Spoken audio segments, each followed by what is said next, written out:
Hi guys, welcome to our channel. இன்றைக்கி நம்ம வீடியோவில் என்ன பார்க்க போகிறோம் அப்படின்னு பார்த்தீங்கன்னா, தமிழில் பார்த்தோன்னே கெஸ் பண்ணியிருப்பீங்க. கண்டிப்பாக விர்ச்சுவல் ஸ்டேஜை பற்றி தான் பார்க்க போகிறோம். விர்ச்சுவல் ஸ்டேஜ் அப்படிங்கிறது பார்த்தீங்கன்னா ரொம்பவுமே ஒரு சிம்பிளான ஒரு கான்செப்ட் தான். பட் ரொம்ப ரொம்ப முக்கியமான கான்செப்ட்னு கூட சொல்லலாம். இப்போ எக்ஸாம்பிளுக்கு ஸ்க்ரீனில் பார்த்தீங்கன்னா இந்த மாதிரி ஒரு இன்டீரியருக்குள்ளே வந்து அசட்ஸ் எல்லாமே, அதாவது 3D அசட்ஸ் எல்லாமே வந்து இம்போர்ட் பண்ணியிருக்கோம். பட் ரியல் லைஃப்பில் இந்த மாதிரி எம்டி ரூம் மாதிரி ஒன்று கொடுத்துருப்பாங்க. இப்போ இந்த எம்டி ரூமில் வந்து 3D அசட்ஸ் எல்லாம் எப்படி, இப்போ அசட்ஸ் எல்லாம் எதுவுமே இருக்காது. ஆனால் நம்மளோட கொடுத்த எம்டி ரூம்ல வந்து அசட்ஸ் எல்லாம் ஃபில் பண்ணணும். அதுதான் வந்து பெர்ஸ்பெக்டிவ் பாயிண்ட்டை வந்து கரெக்டாக, அதாவது வேனிசிங் பாயிண்ட்னு சொல்லுவாங்க. 3Dயோட கேமராவோட ஆங்கிள் இருக்கு பார்த்தீங்களா, அதையும் நம்மளோட எக்ஸாக்ட் இந்த பிக்சரோட ஆங்கிளையுமே வந்து ஃபர்ஸ்ட் ஃபிட் பண்ணணும். கரெக்டாக ஃபிட் பண்ணதுக்கப்புறம் நம்ம அசட்ஸ் எல்லாம் கொண்டு வந்து வைக்கும்போது பர்ஃபெக்டான ஒரு ரிசல்ட் வரும். இதுக்கு வந்து ஸ்டெப் பை ஸ்டெப்பாக வந்து தான் கிரியேட் பண்ணணும். ஃபர்ஸ்ட் இமேஜை இம்போர்ட் பண்ணணும். அதுக்கப்புறம் பார்த்தீங்கன்னா நம்ம அசட்ஸ் எல்லாமே ப்ராப்பராக பெர்ஸ்பெக்டிவ் மேட்ச் பண்ணிட்டு உள்ள இம்போர்ட் பண்ணி போஸ்ட் ப்ரொடக்ஷன் ஃபோட்டோஷாப்பில் கொண்டு போய் பண்ணும்போது நல்லாயிருக்கும். இதை விட புது புது டெக்னிக்கெல்லாம் வந்து நிறைய 3ds மேக்ஸில் இருக்கு. கண்டிப்பாக எல்லாமே உங்களுக்கு யூஸ்ஃபுல்லாக இருக்கும். நம்ம சேனலில் போடுற வீடியோ எல்லாம் கண்டினியூஸாக வந்து பாருங்க. அது சப்ஸ்கிரைப் பண்ணி பார்த்தீங்கன்னா கண்டிப்பாக உங்களுக்கு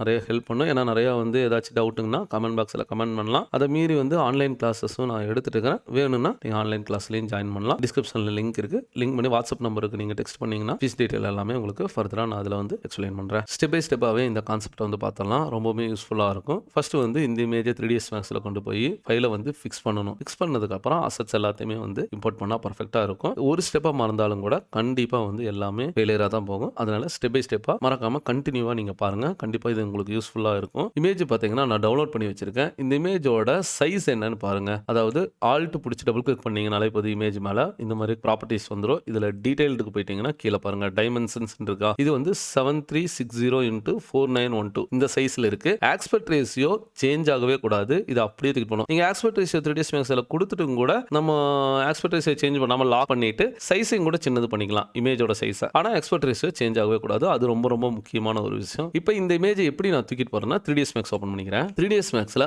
பெர்ஸ்பெக்டிவ் இருக்கு பார்த்தீங்களா. இந்த பெர்ஸ்பெக்டிவ்ல வியூ போர்ட் கான்ஃபிகரேஷன் அப்படிங்கிற ஒரு ஆப்ஷன் ஒன்று இருக்கு. அதுதான் வந்து பேக்ரவுண்ட் வந்து நம்மளை செட் பண்ண முடியும். இப்போ நார்மலாக ஒரு இமேஜை ட்ராக் பண்ணனா பிளைன் போட்டு பிளைன் மேலே போடுவோம். பட் இந்த டைம் என்ன பண்றோம்னா நம்ம பெர்ஸ்பெக்டிவ் பேக்ரவுண்ட்லேயே வந்து செட் பண்ணலாம். சரி, பேக்ரவுண்டில் செட் பண்ணுறதுக்கு தான் வந்து என்விரான்மெண்ட் இருக்குதுல்ல. பட் ரெண்டு இடத்துல வந்து நீங்கள் பேக்ரவுண்டை செட் பண்ணலாம். ஒன்று வந்து வியூபோர்ட் கான்ஃபிகரேஷனில் பேக்ரவுண்டில் ஒன்று செட் பண்ணலாம். இன்னொன்று வந்து என்விரான்மெண்ட்டில் செட் பண்ணலாம். என்விரான்மெண்ட்டில் செட் பண்ணுறது நம்மளுக்கு இங்கே வேண்டாம், பேக்ரவுண்டில் செட் பண்ணுறதா வேணும். சரி, ஃபர்ஸ்ட் வந்து இந்த ஆல்ட் W கொடுத்து பெர்ஸ்பெக்டிவை என்லார்ஜ் பண்ணிக்கிறேன். இந்த இடத்துல பார்த்தீங்கன்னா ஆல்ட் B கொடுத்தீங்கன்னா வியூபோர்ட் கான்ஃபிகரேஷன் அப்படிங்கிற அந்த டயலாக் பாக்ஸ் வந்து ஓப்பன் ஆகும். இதில் பேக்ரவுண்டுன்னு இருக்கு பாருங்க. இதில் நிறைய ஆப்ஷன்ஸ் மூலியமாக நம்ம உள்ள தூக்கிட்டு வரலாம். பட் எனக்கு சாலிட் கலர்லாம் வேண்டாம், வெளியே இருந்து ஒரு இமேஜை தூக்கிட்டு வந்தால் போதும். அதனால யூஸ் ஃபைல் அப்படிங்கிறத டிக் பண்ணுங்க. கீழே பார்த்தீங்கன்னா match viewport, match bit map, அப்புறம் வந்து நீங்கள் ஆல்ரெடி ரெண்டர் பண்ண ஃபைலான்னு கேட்குது. நான் வெளியிருந்து பிட் மேப் தான் எடுக்கிறதுனால மேட்ச் பிட் மேப் அப்படிங்கிறதே கொடுத்துக்கிறேன். இப்போ ஃபைலுங்கிறதுக்குள்ளே போயிருங்க. நம்மளோட பாத்துக்குள்ளே போயிட்டீங்கன்னா இந்த இடத்துல எம்டி ரூம் இருக்குது. இதை வந்து ஓகே பண்ணிக்கலாம். ஆல்ரெடி கிரியேட் பண்ணதுலேயே நான் ஏதாச்சும் ஒரு அசட்ஸ் மட்டும் வைக்கணும்னு நினைக்கிறேன் அப்படின்னாலும் கூட நீங்கள் இதை இம்போர்ட் பண்ணி கூட பண்ணலாம்.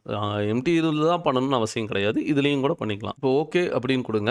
இப்போ இந்த பெர்ஸ்பெக்டிவில் பார்த்தீங்கன்னா நம்மளுக்கு நம்மளோட இமேஜ் பேக்ரவுண்ட் வந்துருச்சு. ஆனால் எக்ஸாக்டான சைஸ் வந்து இல்லை. 7360x4912 3ds மேக்ஸில் ரெண்டர் செட்டப் ஓப்பன் பண்ணுங்க. ரெண்டர் செட்டப்பில் காமன் இருக்கு பார்த்தீங்களா, இதில் HD TV அவுட்புட் சைஸ் இதுக்கு பொதுவாக கஸ்டம் கொடுத்துட்டு சேஞ்ச் பண்ணுறேன். 7360x4912. இப்போ நான் கிளிக் பண்ணும்போது இமேஜ் ஆஸ்பெக்ட் ரேஷியோ இந்த சைஸுக்கு 1.4 இதுதான் வந்து இமேஜ் ஆஸ்பெக்ட் ரேஷியோ. இதை வந்து லாக் பண்ணிக்கலாம். லாக் பண்ணிட்டீங்கன்னா மேலே இப்போ நான் வந்து எனக்கு ரொம்ப பெரிய சைஸ் இருந்துச்சுன்னா சிஸ்டம் ஹேங் ஆகும். அதனால கொஞ்சம் சின்னது பண்ணிக்கலாம். மினிமம் வந்து நான் ஒரு 2000 வச்சுக்கிறேன். 2000 வித்தில் கொடுத்தீங்கனாலே ஆஸ்பெக்ட் ரேஷியோ லாக் பண்ணியிருக்கனால ஹைட்டு அதுக்கேற்ற மாதிரி வந்து அட்ஜஸ்ட் ஆயிரும். அதனால பிரச்சனை இல்லை. இப்போ நான் வந்து இமேஜை ஃபிக்ஸ் பண்ணியாச்சு. இதை க்ளோஸ் பண்ணிடலாம். சரி, நம்மளோட கிரிட் பாயிண்ட் இருக்கு பார்த்தீங்களா, இது வந்து இந்த இடத்துல இருக்குது. இந்த கிரிட்டை வந்து ப்ராப்பராக நம்ம டேபிளில் லாக் பண்ணணும். இப்போ எக்ஸாம்பிளுக்கு வேற ஏதாச்சும் ஒரு அசட்ஸ் உள்ள வச்சு காட்டுறேன். இப்போ இங்கே வீரே டூல் பார் இருக்கு பார்த்தீங்களா, இதில் காஸ்மோஸ் ப்ரௌசர் அப்படிங்கிறதுல ஓப்பன் பண்ணிக்கலாம். இங்கேருந்து டிஃபால்ட்டாக அசட்ஸ் இருக்கும். இந்த அசட்ஸை இம்போர்ட் பண்ணிட்டு இந்த அசட்ஸ் கரெக்டாக நம்மளோட ஸ்டேஜில் செட் ஆகிற மாதிரி பார்க்கணும். இப்போ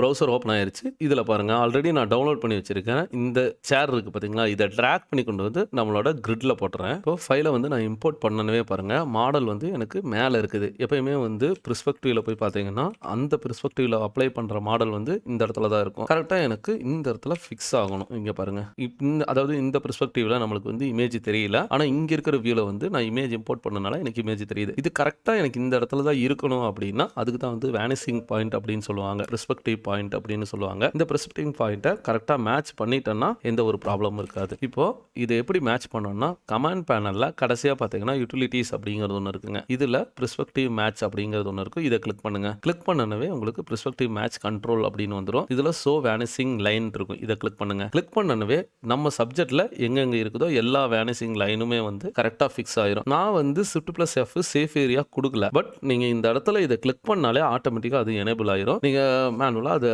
செலக்ட் பண்ணணுங்கிறது அவசியம் கிடையாது. இது நம்மளோட சப்ஜெக்டை செலக்ட் பண்ணும்போது மூவ் டூல் வைங்க. இதோட நேவிகேஷன் கண்ட்ரோல் பார்த்தீங்களா, எந்த டைரக்ஷனை பார்த்து இருக்குது. இப்போ க்ரீனுன்னா ஹரிசாண்டலாக இருக்குது. அப்புறம் இது அதாவது க்ரீனும் ரெட்டும் பார்த்தீங்கன்னா கிரவுண்டை பார்த்து தான் இருக்கும். ப்ளூ வந்து வெர்டிக்கலாக நிற்கும், அதாவது ஹைட்டை வந்து மென்ஷன் பண்ணுறது. இப்போ நம்ம சப்ஜெக்டில் எந்தெந்த இடத்துல வெர்டிக்கலாக இருக்கோ அந்த இடத்துல வந்து ப்ளூ லைனை கொண்டு போய் வச்சிருங்க. இந்த பாயிண்ட்ல தான் இல்லை, இந்த பாயிண்ட்டை நீங்கள் கரெக்டாக மேட்ச் பண்ணிட்டாலே கிரிட் பாயிண்ட் வந்து நிற்கும். நம்ம கிரிட் பாயிண்ட்டை ரொட்டேட் பண்ணி வைக்கணுங்கிறது அவசியமே கிடையாது. இப்போது இங்கே இருக்கிற இந்த ரெட்டை பார்த்தீங்கன்னா நான் மேலே இருக்கிற சீலிங்க்கு ஏற்ற மாதிரி செட் பண்ணி வச்சுக்கிறேன். இப்போ இங்கே வந்துருச்சு, கிரிட்டு நகரிச்சு ப்ரோ. இந்த இதை கொஞ்சம் ஃபிக்ஸ் பண்ணி விடுங்க. இங்கே இதிலிருந்து இந்த இடத்துல இப்போ இந்த 2 ஸ்ட்ரெயிட் லைன் வந்துச்சுங்களா. இன்னைக்கு க்ரீன் மட்டும்தான் இருக்கும். க்ரீனை வந்து இங்கே மேலே இருக்கிற லைனில் ஃபிக்ஸ் பண்ணி விடலாம். இந்த இடத்துல ஃபிக்ஸ் ஆகிடுச்சு. கீழே இருக்கிற லைனு கீழே இருக்கிறத மாதிரி வச்சாலே இந்த இடத்துல இங்கிருந்து பர்ஃபெக்டாக இந்த இடத்துல இப்போ வச்சிட்டோன்னா இப்போ பாருங்கள் எல்லா ஃபைலுமே வந்து அதாவது அந்த ஏரோ வந்து கரெக்டாக மேட்ச் ஆயிடுச்சு. ஆனால் சப்ஜெக்ட் வந்து ரொம்ப குட்டியாக இருக்குதுல்ல, நல்லா பெருசாக தானே இருந்துச்சுன்னா நம்ம கேமராவை வந்து வைக்கணும். கேமராவே இங்கே நம்ம செட் பண்ணல, ப்ரிஸ்பெக்டிவ் மட்டும்தான் வந்து செட் பண்ணியிருக்கோம். இந்த கிரிட் லைனும் பார்த்தீங்கன்னா மேலே இருக்குது, எனக்கு தரையாக கீழே இருக்கணும். அப்படின்னா கேமராவோட கண்ட்ரோல் பண்ணுறது தான் இங்கே இருப்பாங்க. கேமரா அட்ஜஸ்ட்மெண்ட் இருக்குதா, இந்த கேமரா அட்ஜஸ்ட்மெண்ட் நீங்கள் செட் பண்ணுறதுக்கு முன்னாடி கேமரா வந்து அரேஞ்ச் பண்ணிடுங்க. இப்போ ப்ரிஸ்பெக்டிவ் இருக்குது, ப்ரிஸ்பெக்டிவ் கேமராவாக மாற்றணும்னா இப்போ வந்து வீரே கேமரா யூஸ் பண்ணணும்னு அவசியம் கிடையாது. நான் வந்து மெயின் மெனுவில் கிரியேட் அப்படிங்கிற ஆப்ஷன்ஸில் கேமரான்னு ஒன்று இருக்குது. கேமராவில் பார்த்தீங்கன்னா create standard camera from views அப்படின்ட்டு இருக்குது. இதை கிளிக் பண்ணாலே போதும், ப்ரிஸ்பெக்டிவ் வந்து கேமரா வியூவாக மாறிடும். இப்போ கேமரா வியூவாக இருக்கிறதுனால கேமரா அட்ஜஸ்ட்மெண்ட் இப்போ ஒர்க் ஆகும். இப்போ வெர்டிக்கல் தான் ரொம்ப ரொம்ப முக்கியமானது. இந்த வெர்டிக்கலோட வேலை என்னன்னு பார்த்தீங்கன்னா இந்த கிரிட்டை வந்து மேலே கொண்டு போகணுமா கீழே கொண்டு வரணுமாங்கிறது. இப்போ நான் கீழே வந்து இப்போ உங்கள் வியூவில் வந்து கரெக்டாக தரையாக இருக்குதா, ஃபிக்ஸ் ஆகிருக்கா அப்படிங்கிறத மட்டும் பார்த்துக்குங்க. இப்போ பெருசு பண்ணோன்னா டிஸ்டன்ஸ் இருக்குதெல்லாம் இதை தான் வந்து நீங்கள் பெருசு பண்ணணும். டிஸ்டன்ஸ் பெருசு பண்ணும்போது சேர் இது எல்லாமே வந்து ஓரளவுக்கு நல்லாயிருக்கும். கிரிட் லைன் எந்த அளவுக்கு இருக்குங்கிறது நம்மளுக்கு தெரியாது. அப்படின்னா கிரிட் லைனையும் பார்த்து தான் நீங்கள் வந்து கரெக்டாக அந்த இடத்துல கொண்டு வரணும். சரி ப்ரோ, இது வந்து இந்த இடத்துல வச்சுட்டேன். இப்போ கொஞ்சம் அலைன்மெண்ட் மாறுது, ஹைட்டு கம்மி பண்ணனா கம்மி பண்ணிக்கலாம். ஹரிசாண்டல் அப்படிங்கிறது என்னென்னா லைட்டாக லெஃப்ட் ரைட்டு மூவ் பண்ணும். இப்போ வெர்டிக்கலாக கொண்டு வந்துடுங்க. இப்போ சேரும் பார்த்தீங்கன்னா கரெக்டாக அந்த இடத்துல ஃபிக்ஸ் ஆகிடுச்சுங்களா. இதுக்கு தான் வந்து இந்த மாதிரி வந்து கிரியேட் பண்ணுறது. இப்போ நம்ம சேரை நீங்கள் நார்மலாக ப்ரிஸ்பெக்டிவ்ல இருந்துட்டு நீங்கள் எந்த இடத்துல ரொட்டேட் பண்ணாலும் சேரோட இப்போ இங்கே இருக்கும், இந்த இடத்துல ப்ரோ இந்த இடத்துல கரெக்டாக அந்த லைனை பார்த்துக்கோங்க.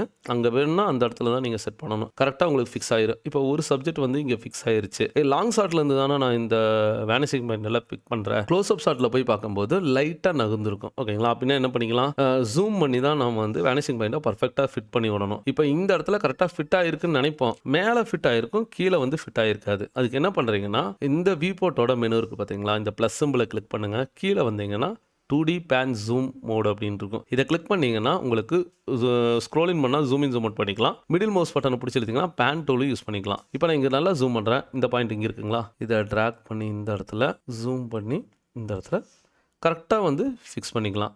கொஞ்சம் கூட நகராது. அந்த பிக்சல் எங்கே இருக்குதோ அந்த பிக்சல் கரெக்டாக ஒரே அந்த ஈக்குவல் லைனில் செட் ஆச்சுன்னா உங்களுக்கு பாயிண்ட் வந்து கிரிட் பாயிண்ட் வந்து பர்ஃபெக்டாக அந்த இடத்துல மேட்ச் ஆயிரும். இப்போ வெர்டிக்கல் லைன் பாருங்கள் கரெக்டாக மேட்ச் ஆகலை. 100% பர்ஃபெக்டாக நான் வந்து என்னால் ஃபிக்ஸ் பண்ணிக்க முடியும். ஒன்ஸ் நான் ஃபிக்ஸ் பண்ணிட்டேன் அப்படிங்கும்போது இந்த 2D பேன் இருக்குது பார்த்தீங்களா, இதை கிளிக் பண்ணிவிட்டு எக்ஸிட் வெளியே வந்துடலாம். இப்போ சப்ஜெக்ட் விட்டு ஃபுல்லாக வெளியே வந்துட்டேன். வேறு ஏதாச்சும் எடுத்து சப்ஜெக்ட் வச்சா கரெக்டாக இருக்குமா, நான் காஸ்மோஸ் ப்ரௌசர்லேயே ஓப்பன் பண்ணிக்கிறேன். இதுலேயே மாடலிங்கில் பார்த்தீங்கன்னா ஃபர்னிச்சர் போயிடலாம். ஃபர்னிச்சரில் சோஃபா அந்த செக்ஷன்லேயே போயிட்டு இப்போ இங்கே இருக்குது பார்த்தீங்களா சோஃபா, இந்த சோஃபாவை ட்ராக் பண்ணி கொண்டு வந்து சப்ஜெக்டோட கிரிட் பாயிண்டில் நீங்கள் போட்டிங்கனாலே போதும், ஆட்டோமேட்டிக்காகவே சப்ஜெக்டில் சோஃபா செட் ஆயிரும். இப்போ இந்த இடத்துல இப்போ ஃபைனலாக பார்த்தீங்கன்னா ரெண்டராயிட்டு இருக்க இந்த இமேஜை PNG ஃபைலாக வந்து சேவ் பண்ணிடுங்க. சேவ் பண்ணிவிட்டு ஃபோட்டோஷாப்பில் தூக்கிட்டு போய் போஸ்ட் ப்ரொடக்ஷன் பண்ணும்போது அவுட்புட் வந்து வேறு லெவலில் இருக்கும். கண்டிப்பாக இந்த வீடியோ வந்து உங்களுக்கு யூஸ்ஃபுல்லாக இருக்குன்னு நினைக்கிறேன். ஓகே ஃப்ரெண்ட்ஸ், இந்த வீடியோ எப்படி இருந்துச்சுன்னா கமெண்ட் பாக்ஸில் கமெண்ட் பண்ணுங்கள். வீடியோ பிடிச்சிருந்துச்சுன்னா லைக் பண்ணி சப்ஸ்கிரைப் பண்ணுங்கள்.